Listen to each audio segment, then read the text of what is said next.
आइए दोस्तों, 8वीं क्लास हिंदी का फाइनल पेपर आपके स्क्रीन पे है। साथ में इसकी आंसर की मार्किंग स्कीम सॉल्यूशन के साथ आपके साथ शेयर करेंगे। तो सबसे जो पहला प्रश्न हमारे पास आता है वो है, एक पैसेज होता है और इस पैसेज से आपको आंसर छांटने हैं। हालांकि ये पैसेज अनरीड होता है, अपठित होता है, लेकिन कहीं ना कहीं ये 8वीं क्लास का पेपर आपको पैसेज 7th क्लास का आता है और 7th क्लास में 6th क्लास का। देखते हैं यहाँ पर पैसेज कौन से चैप्टर का है, तो आप मुझे कमेंट करके बताएंगे, ठीक है, क्योंकि आप इसे पढ़ चुके हैं। नीलाभ ग्रीवा होने के कारण मोर का नाम रखा गया नीलकंठ और उसकी छाया के समान रहने के कारण मोरनी का नामकरण हुआ राधा। मुझे स्वयं ज्ञात नहीं कि कब नीलकंठ ने अपने आप को चिड़ियाघर के निवासी जीव जंतुओं का सेनापति और संरक्षक नियुक्त कर लिया। सवेरे ही वह सब खरगोश कबूतर आदि की सेना एकत्र कर उस ओर ले जाता जहां दाना दिया जाता है और घूम घूम कर मानो सबकी रखवाली करता।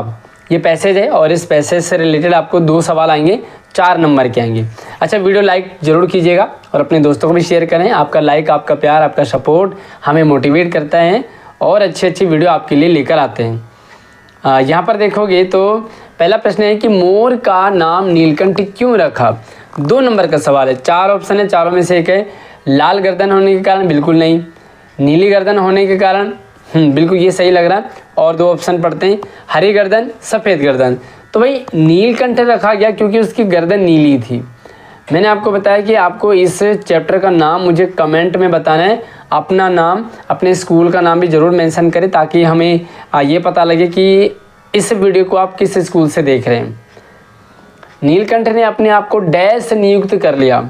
उचित विकल्प द्वारा रिक्त स्थान की पूर्ति करेंगे। सिपाही, राजा, योद्धा, सेनापति।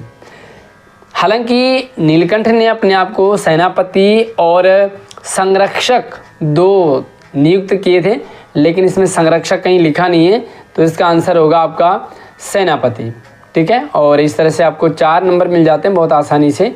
अब अगला हमारे पास एक कविता है और ये कविता भी 7th क्लास की है, ठीक है। तो ये भी भले अनरीड हो, लेकिन अनरीड नहीं है क्योंकि इसे रीड कर चुके हैं आप। पढ़ लेते हैं एक बार हम इसे। और लाइक करने में कंजूसी बिल्कुल भी ना करें। आपका लाइक हमें मोटिवेट करता, अच्छा लगता है और प्यारे प्यारे से कमेंट भी आप करते जाएंगे। कविता है कि मैं घमंडों में भराए था हुआ, एक दिन जब था मुंडेरी पर खड़ा, अचानक दूर से उड़ता हुआ, एक तिनका आँख में मेरी पड़ा, मैं झिझक उठा हुआ बेचैन सा, लाल होकर आँख भी दुखने लगी, मुठ देने लोग कपड़े की लगे, ऐठ बेचारी दबे पाँव भगी। तो ये भी एक कविता का है और सबसे पहले तो इस कविता का भी नाम आप बताएंगे और अपना नाम अपने स्कूल के नाम के साथ में कमेंट करेंगे, ठीक है। प्रश्न है कि कवि किसके कारण बेचैन हो गया। बेचैन हो गया ना, कि मैं झिझक उठा हुआ बेचैन सा, तो बेचैन क्यों हुआ। लोगों के कारण, मूठ के कारण, आंधी के कारण या तिनके के कारण। बेचैन यानी कि परेशान होना, तो ओबियसली परेशान होना वो तिनके के कारण हो गया क्योंकि उसके आँख में एक तिनका चला गया था। तिनका गया और उसने दर्द करना शुरू कर दिया, तो परेशान हो गया लेखक, बेचैन हो गया। कभी कहाँ खड़ा हुआ था, सिंपल सा है। कभी कहाँ खड़ा हुआ था कि मैं मुंडेरे पर खड़ा, एक दिन जब था मुंडेरे पर खड़ा, तो इसका भी सही आंसर मुंडेरे है। और ये बच्चे मेरी क्लास के, मेरे स्कूल के बच्चे ने मुझे PDF शेयर किए हैं, तो लगभग बच्चे के सभी आंसर सही जा रहे हैं, ठीक है। आप भी अपने आंसर चेक करते जाइए, मैच करते जाइए और मुझे भी बताएं कि आपके नंबर कितने आ रहे हैं। अब हमारे पास ग्रामर से रिलेटेड है। नीचे दिए गए विकल्पों में से द्वंद्व समास का उदाहरण। तो द्वंद्व समास मैंने आपको बताया कि कैसे होता है, जहाँ पर 2 चीज़ें होती हैं, दोनों बराबर या लिंग बदलो या एक दूसरे का अपोजिट विलोम वाला रिलेशन होता है, तो माता पिता यहाँ पर द्वंद्व समास है, ठीक है। और अगर आपको ग्रामर के सभी टॉपिक पढ़ने हैं, 8th क्लास के सभी चैप्टर पढ़ने हैं, मैंने हर एक चैप्टर के डिटेल से क्वेश्चन आंसर समझाए हैं, आपको हेल्प करेंगी। तो वीडियो के डिस्क्रिप्शन में भी मैंने सारी वीडियो डाली हैं, चैप्टर वाइज आप देख सकते हैं। अगला है कि बदलू सुंदर चूड़ियाँ बनाता था। रेखांकित विशेषण शब्द का भेद बताइए। विशेषण के भेद होते हैं, संख्यावाचक, परिमाणवाचक, सार्वनामिक, गुणवाचक। तो सुंदर कौन सा है? देखिए, काला है, मोटा है, सुंदर है, गंदा है, ये सारे उसके ना गुण और दोष के बारे में बताते हैं। तो ये गुणवाचक विशेषण है। बिल्कुल सही लिखा बच्चे ने आंसर। अगला है तत्सम शब्द। निम्नलिखित शब्दों में से तत्सम शब्द को पहचानिए। अब ये तत्सम कौन सा है? तत्सम और तद्भव, ठीक है। और मैंने अपनी क्लास में अच्छे से करवाए थे, डिटेल से समझाए थे। आई होप आपको समझ में आया होगा। तत्सम मतलब संस्कृत वाला, तो आंसू भी हिंदी वाला है, हाथ भी दूध भी, और इसका है अग्नि। अग्नि तत्सम है। अब आप ना मुझे कमेंट में बताएंगे कि हाथ का तत्सम क्या होगा। हाथ को तत्सम में या दूध को तत्सम में क्या कहते हैं? ठीक है, आंसू को। हाथ, आंसू और दूध का तत्सम बताएंगे।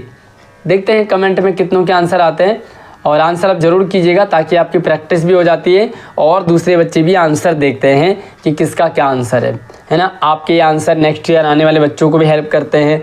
अगला है कि क्वेश्चन मार्क में दिए गए चिन्ह को क्या कहते हैं? अच्छा, ये जो चिन्ह है इसे क्या कहते हैं? ऑब्वियसली प्रश्नवाचक है। जब भी आप किसी को कहते हैं कि आपका क्या नाम है, तो क्या नाम के बाद ये लगता है यानी कि आप क्या कर रहे हैं? क्वेश्चन कर रहे हैं, प्रश्न कर रहे हैं, तो ये प्रश्नवाचक हो गया। और विराम चिन्ह भी मैंने आपको समझाए थे, जो मेरी क्लास में पढ़ते हैं उन बच्चों को बताया। अब ये जो चैप्टर है ना, ये आपके 8वीं क्लास का है कि बदलू मनिहार था, चूड़ियाँ बनाना उसका पैतृक पेशा था, और वास्तव में वह बहुत ही सुंदर चूड़ियाँ बनाता था। उसकी बनाई हुई चूड़ियों की खपत भी बहुत थी। उस गांव में तो सभी स्त्रियां उसकी बनाई हुई चूड़ियाँ पहनती ही थी। आसपास के गांव के लोग भी उससे चूड़ियाँ ले जाते थे, परंतु वह कभी भी चूड़ियों को पैसों से न बेचता था। उसका अभी तक वस्तु विनिमय का तरीका था।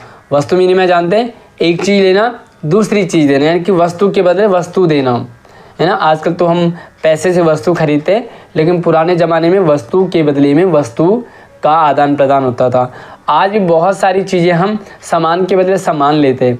कमेंट में ज़रूर बताते रहे भाई आंसर, है ना, किस सामान के बदले में क्या लेते हैं। और लोग अनाज के बदले उससे चूड़ियाँ ले जाते थे। बदलू स्वभाव से बहुत सीधा था। अब प्रश्न है कि चूड़ियाँ बनाने वाले को क्या कहते हैं? तो सिंपल सा मनिहार, है ना। वो गाना भी है ना कि मनिहारी का वेश बनाया, श्याम चूड़ी बेचने आया। चूड़ी बेचने आया क्योंकि मनिहारी का वेश बनाया था। आगे हैं बदलू के गांव और आसपास के गांव की स्त्रियां भी उसकी हुई बनाई हुई चूड़ियाँ पहनती थी। किस कारण? बदलू की बनाई हुई चूड़ियों की खपत ज़्यादा थी, बदलू की बनाई हुई चूड़ियों की खपत कम थी, बदलू की बनाई हुई चूड़ियाँ कोई नहीं खरीदता था, या बदलू की बनाई हुई चूड़ियाँ सब लोग पहनते थे। सवाल क्या है कि बदलू के गांव आसपास में सभी स्त्रियां उसकी बनाई हुई चूड़ियाँ पहनती थी। तो ऑब्वियसली बदलू की बनाई हुई चूड़ियों की खपत ज़्यादा थी क्योंकि वो ज़्यादा चूड़ियाँ बनाता था, सब लोग पहनते थे, तो खपत ज़्यादा थी, है ना, ज़्यादा माल बनाना पड़ता है। बदलू चूड़ियों को कैसे बेचता था? पैसे लेकर के, कौड़ियाँ लेकर के, सब वस्तुएं लेकर। तो एक वस्तु देता था, दूसरी वस्तु लेता था, इसका आंसर। और जिस बच्चे का पेपर आप देख रहे हैं स्क्रीन पे, उस बच्चे के लगभग सही आंसर जा रहे हैं। गद्यांश के अनुसार बदलू का स्वभाव कैसा था? तो बदलू बड़ा ही सरल था, ठीक है। ये पैसेज में एज इट इज आया भी है। वीडियो को लाइक करके ही जाना है, और देखते हैं कि कितने लाइक आज इस वीडियो में आते हैं। अगला हमारे पास कबीर की शाखियाँ हैं, और इनसे क्वेश्चन है कि जाति न पूछो साध की, पूछ लीजिए ज्ञान, मोल करो तरवार का, पढ़ा रहन दो म्यान कबीरा, पढ़ा रहन दो म्यान। और कबीर घास न नींदिए, ये दो कबीर की साखियाँ हैं, इन दोनों से रिलेटेड अब आपके पास कुछ क्वेश्चंस हैं। आइए थोड़ा जूम कर लेता हूँ। काव्यांश के अनुसार साधु से क्या पूछना चाहिए? तो साधु से भाई जाति मत पूछो, साधु से पूछो उसका ज्ञान, ठीक है। बहुत प्यारा सा आंसर है। अगला है काव्यांश के अनुसार किसका मोल नहीं करना चाहिए? किसका मोल नहीं करना चाहिए भाई? मोल करो तलवार का। अच्छा, किसका मोल करना चाहिए? ठीक है, तो भाई तलवार का मोल करो, और किसका मोल मत करो, म्यान का, तो इसका मोल मत करो। ठीक है, आगे देखते हैं काव्यांश के अनुसार किसकी निंदा नहीं करनी चाहिए। तो काव्यांश के अनुसार कहते हैं कि कबीर घास न नींदिए, तो घास की भी निंदा मत करो। ठीक है, काव्यांश के अनुसार। वैसे निंदा तो किसी की भी मत करो, है ना भाई, करनी है तो तारीफ करो। लोग गालियाँ देते हैं, देना है तो काजू कतली दो, देना है तो किसी को पेन दे दो, किसी को कपड़े दे दो। यार गालियाँ क्यों देते हो यार, जो कोई लेता ही नहीं है, तो ऐसी चीज़ दो ना जो कोई ले। दी गई काव्य पंक्तियों के कवि कौन है, तो सिंपल सा है, कबीर की साखियाँ हैं, तो इसके कबीर लेखक होंगे। अब हमारे पास कुछ क्वेश्चंस है चैप्टर से। अकबरी लोटा पाठ के आधार पर बताइए कि लाला झाऊलाल के मित्र का क्या नाम था। सिंपल सा है, लाला झाऊलाल के मित्र का नाम है बिलवासी मित्र, है ना। और बिलवासी मित्र को पंडित भी कहते हैं, यानी कि इनका पूरा नाम है पंडित बिलवासी मिश्र। अगला प्रश्न है, सारी बस ही इंजन है और हम इंजन के भीतर बैठे हैं। इस पंक्ति किस पाठ से ली गई है। सिंपल सा यार, बस की यात्रा से ली गई है, तो बच्चे ने सही आंसर लगाए बिल्कुल, ये आपका बी ऑप्शन करेक्ट है। अगला है, आगे देखो भाई, लंबे लंबे सवाल तो आप लिखने के लिए आएंगे ना। आप गद्य पद्य पाठों में कविता भगवान के डाके के अनुसार एक देश की धरती दूसरे देश को क्या भेजती है। तो एक देश की धरती दूसरे देश को सुगंध भेजती है, बिल्कुल ये भी सही आंसर लगाया बच्चे ने। अगला है, सूर्य के पद पद्य पाठ के में किसके बाल रूप का वर्णन। सिंपल सा यार, कृष्ण के बाल रूप का वर्णन किया है, और मैंने कल ही वीडियो डाली थी, है ना, जिसमें मैंने पूरे क्वेश्चन समझाए थे। जिन जिन बच्चों ने वो चैप्टर पढ़े हैं, चैप्टर वाइज सारी वीडियोज़, तो भाई मुझे कमेंट में भी ज़रूर बताएंगे कि हाँ मैंने पढ़े थे, और आपको कितनी हेल्प हुई उन चैप्टर वाली वीडियो से, वो भी आप कमेंट में बताएंगे। और कमेंट करने में कंजूसी ना करें, लाइक करना, शेयर करना, सब्सक्राइब करना, कमेंट करना, सारे फ्री है, तो फ्री वाले काम कर लिया करो। आगे है, जो प्रशंसा के योग्य है वाक्यांश के अनुसार उसे क्या कहेंगे। प्रशंसनीय, है ना, जो तारीफ के लागे है उसे कहते हैं काबिले तारीफ। सूर्य शब्द का एक पर्यायवाची, तो सूर्य को बहुत सारे, सूर्य को रवि कह सकते हैं, सूर्य को दिनकर, सूर्य को भानु, सूर्य को दिवाकर, बहुत सारे नाम हैं। प्रतिवर्ष शब्द में उपसर्ग पहचानो, तो वर्ष मूल शब्द है और प्रति उपसर्ग है। ठीक, ता प्रत्यय से शब्द बनाइए, समानता, भारतीयता, समता, विषमता, तो ता प्रत्यय है ना। अब आपको भी ना एक दो सवाल, कम से कम 2 शब्द ता प्रत्यय वाले कमेंट में ज़रूर बताने, ताकि आपकी प्रैक्टिस भी होती रहेगी और अच्छा लगेगा आपको भी। आपके कमेंट्स भी हमारी वीडियो में रहेंगे, नेक्स्ट ईयर भी वो कमेंट बच्चे देखेंगे। अब प्रश्नों के उत्तर देंगे। माखन चोर शब्द का क्या अर्थ है। बहुत प्यारा सा, माखन को चुराने वाला माखन चोर होता है, बस इतना ही लिखना, कोई ज़्यादा नहीं। भगवान के डाके किन्हें कहा, ये पक्षी और बादल भगवान के डाकिए हैं। तो क्या कैसे लिखेंगे आंसर, पक्षी और बादल भगवान के, या भगवान के डाके पक्षी और बादल को कहा है। दूसरा, चिड़िया की चोंच में तिनका दबाकर किस तैयारी में। सिंपल सा, चिड़िया क्या करेगी, तैरेगी नहीं, घुड़सवारी भी नहीं करेगी, तो चिड़िया उड़ने की तैयारी में। ठीक है, पूरा लिखेंगे, चिड़िया चोंच में तिनका दबा करके उड़ने की तैयारी में है। अगला है, किस व्यक्ति का संसार में कोई बैरी यानी कि शत्रु नहीं होता। तो जग में बैरी कोई नहीं जो मन शीतल हो, जिसका मन साफ होता है, जिसका मन ठंडा होता है, जो घमंड को त्याग देता है या आपा को डारे दे, उसका कोई भी बैरी नहीं होता। अब आगे देखो, बदलू किस वृक्ष के नीचे बैठकर चूड़ियाँ बनाता था। तो भाई बदलू जिस पेड़ के नीचे बैठता था उसे क्या कहते हैं। वैसे बदलू के पास में आम का पेड़ भी था, बहुत ज़्यादा आम थे, वो मीठे मीठे आम भी लाया करता था, लेखक के लिए मलाई वाला दूध भी लाता था। लेकिन बदलू जिसके नीचे था ना, वो नीम का पेड़ था। कहीं आम तो नहीं लिखा आपने, हाँ नीम लिखना है ध्यान से। लेखक और उसके मित्रों ने किस स्टेशन से ट्रेन पकड़ने के लिए बस की यात्रा शुरू की थी। पन्ना से सतना। ठीक है, तो इसका आंसर है पन्ना से। अच्छा, पन्ना से सतना वाली वो जा रही थी, लेकिन इन्होंने जबलपुर वाली ट्रेन पकड़ मानी थी, क्योंकि ट्रेन की बात कर रहे हैं। आगे है ओस की बूंद किसकी प्रतीक्षा कर रही थी? बहुत अच्छे से मैंने समझाया था आपको आंसर। ओस की बूंद सूरज के निकलने का इंतज़ार कर रही थी। मेजर डगलस हिंदुस्तान से क्या लेकर गए थे भैया? जो ये हमारे अंग्रेज़ साहब हैं वो तो अकबरी लोटा ले गए, लेकिन मेजर डगलस जहांगीरी अंडा ले गए। क्या ले गए थे? जहांगीरी अंडा। ठीक, अगला सवाल है, अब ये थोड़े से लंबे टाइप के हैं।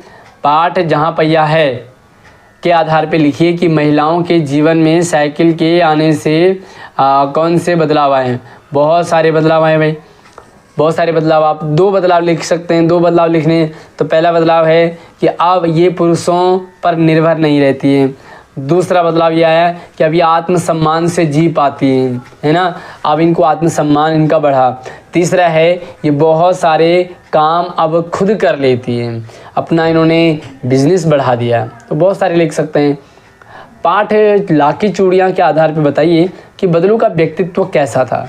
भाई बदलू का व्यक्तित्व बहुत सीधा आदमी था, सौ सज्जन था, कभी गुस्सा नहीं करता था, सामान के बदले सामान देता था, सबके लिए काम करता था। लेकिन हाँ, शादी के समय वो ज़रूर थोड़ा सा नाट जाता था और जो मांगो उसे देना पड़ता था, है ना, शादी के टाइम। तो ये भी बात आपको लिखनी है। क्या निराश हुआ जाए? पाठ के आधार पे लिखिए कि हमेशा धोखों का ही हिसाब रखना क्यों गलत है। सिंपल सी बात है यार, क्लास में लड़ाई हो जाती है, बच्चों की आपस में लड़ाई हो जाती है।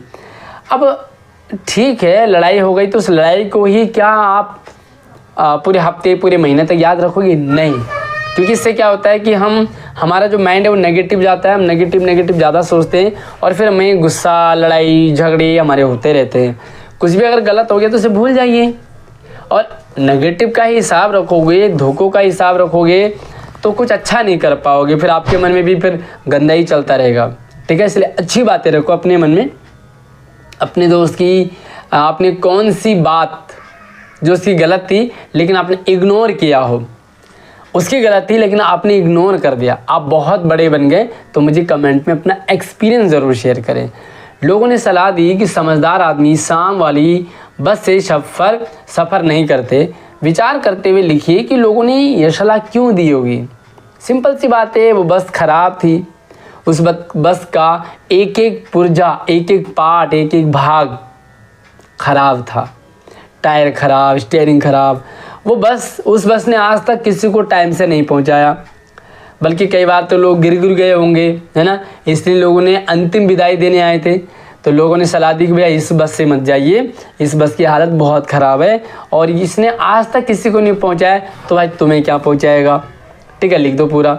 ओस की बूंद ने समुद्र में क्या क्या देखा? पानी की कहानी पाठ के आधार पे। भाई ओस की बूंद ने बहुत सारी चीज़ें देखी। अब 2 4 5 चीज़ें लिख दोगे। भाई एक ऑक्टोपस देखा, उसमें बहुत सारे हाथ थे। एक मछली लालटेन लेकर के चल रही है ना, उस पर मछली पे लाइट जा रही है, वो जैसे देखती है तो सबको खा जाती है। कुछ उसमें सुस्त पड़े हुए ऐसे भी जानवर थे, उसमें खारा पानी था। बहुत सारी चीज़ें आप लिख सकते हैं, जो कि आपका आंसर बिल्कुल सही रहेगा। 2 नंबर के सवाल हैं। कविता से एक, कबीर के अनुसार घास की निंदा क्यों नहीं करनी चाहिए? भाई सीधी सी बात है, अब कबीर को छोड़िए, आप बताइए किसी की निंदा करना सही है क्या? किसी की बुराई करना अच्छा है क्या? तो मैं तो कहता हूँ कि घास की क्यों, किसी की भी निंदा मत करो।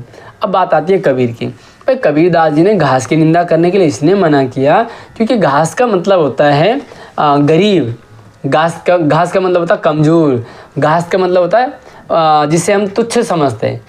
ना जाने हमारी कब मदद कर दे और ना जाने कब हम पे भारी पड़ जाए, तो किसी की भी निंदा क्यों करनी है?